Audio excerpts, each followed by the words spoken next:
Pemirsa, salah satu usaha yang cukup berkibar saat pandemi adalah bisnis frozen food. Makanan beku jadi andalan para ibu saat keluarga harus stay at home karena praktis dan juga mudah disajikan. Lalu benarkah bisnis frozen food mendulang untung di masa pandemi ini? Bagaimana trik pengusaha dalam mensiasati masa pandemi? Kita akan bahas selengkapnya bersama saya Eliza Hasan. Inilah Creative Money.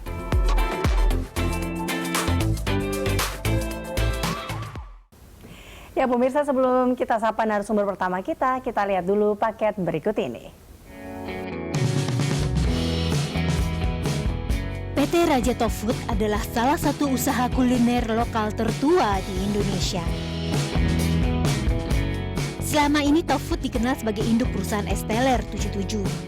Seiring perkembangan zaman, Top Food berinovasi dengan menghadirkan makanan beku atau frozen food. Untuk menambah kapasitas produksi, Top Food mendirikan pabrik baru nan modern di Balaraja Tangerang sejak 2017.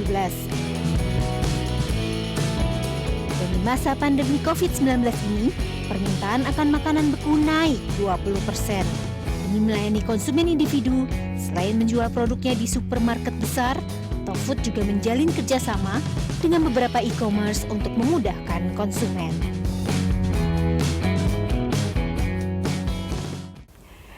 Ya, langsung saja kita akan sapa melalui sambungan Skype Yeni Setia Wijaya, CEO Top Food dan Es Teler 77. Apa kabar Bu Yeni? Kabar baik, Lisa. Apa kabar? Minal aidin ya, maaf lahir batin. Oh iya, minal aidin, maaf lahir mohon maaf lahir batin Bu Yeni. Ini suasana Lebaran tahun ini mungkin begitu istimewa ya bagi semua masyarakat Indonesia pastinya. Tapi kalau kita dengar-dengar berbicara mengenai istimewa, kita juga tahu Es Teler 77 itu punya kesan yang istimewa juga nih di masyarakat Indonesia. Pasti siapa sih yang nggak tahu Es Teler 77? Tapi kalau kita berbicara juga soal dari Top Food sendiri, ini ternyata selain Es Teler 77 ada juga Top Food nih Bu di sini kan, atau frozen foodnya. Tapi apa sih mungkin sejak kapan akhirnya mulai berkembang frozen food ini sebelumnya? Kalau Es Teler 77 kan orang udah kenal tentunya. Sebenarnya frozen food itu sudah kami kembangkan sejak tahun 1985. Wow. Sejak kami membuat Central Kitchen-nya Es Teler 77. Jadi kami kembangkan pada tahun 2017, kami membuat pabrik yang cukup luas, yang PT-nya di PT Raja Top Food. Nah itu selain Central Kitchen-nya Es Teler 77, kami juga berkembang untuk memproduksi produk-produk frozen food. Apakah memang melihat bahwa pasarnya dari frozen food ini memang cukup bagus di Indonesia hingga akhirnya juga melirik bisnis frozen food ini? Udah pasti itu pasarnya besar ke depannya. Karena kalau di luar negeri kan itu udah lama sekali orang sudah mengenal. Tapi kalau di Indonesia sebelumnya tuh menganggap frozen food itu makanan yang kurang fresh lah. Tapi ternyata kalau pembuatannya dan pengelolaannya memang benar-benar dilakukan oleh pabrik yang benar-benar standar internasional, tentunya food itu lebih bagus, lebih berkualitas. Bu, kalau kapasitas dalam produksi sendiri tuh kira-kira berapa Bu? Kalau di pabrik kami yang baru itu cukup besar lah, bisa mencapai 10.000 ton ya per bulan.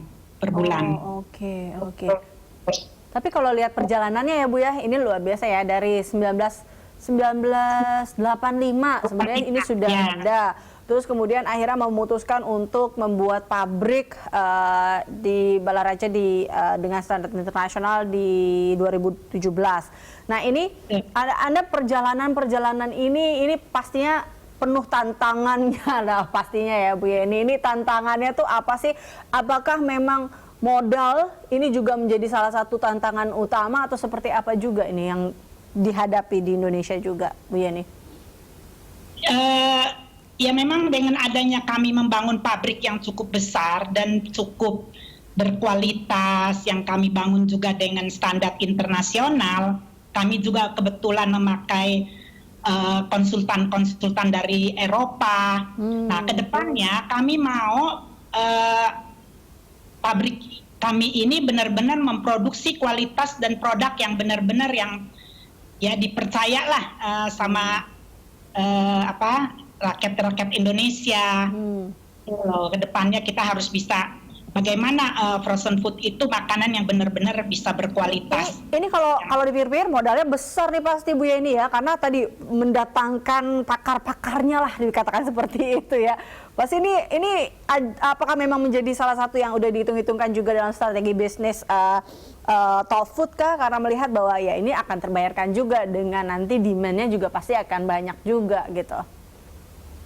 Ya kalau modal kan itu kan relatif, ya kan. Nah, jadi tergantung kita menggunakan mesin-mesin seperti apa. Nah kebetulan di pabrik kami ini terus terang yang kita ya maklumlah karena kalau kita pakai konsultan dari Eropa pastilah standar-standarnya yang tentunya mesin-mesinnya juga yang berkualitas, yang internasional, yang ya tentunya standar Eropa juga. Jadi kualitas produk kami itu benar-benar kami jamin lah berkualitas.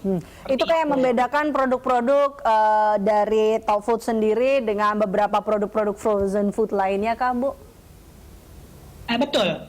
Jadi selain kita produk yang kita produksi sekarang, selain produk yang kita supply ke Esteller 77, kami juga mensuplai ke beberapa customer kami yang mungkin ada seperti supermarket. Kita akan lanjutkan perbincangan ini Bu Yeni usai jeda ya. Tetap bersama kami tentunya, dan pemirsa Anda juga tetap bersama kami dalam Creative Money karena kami akan kembali sesaat lagi.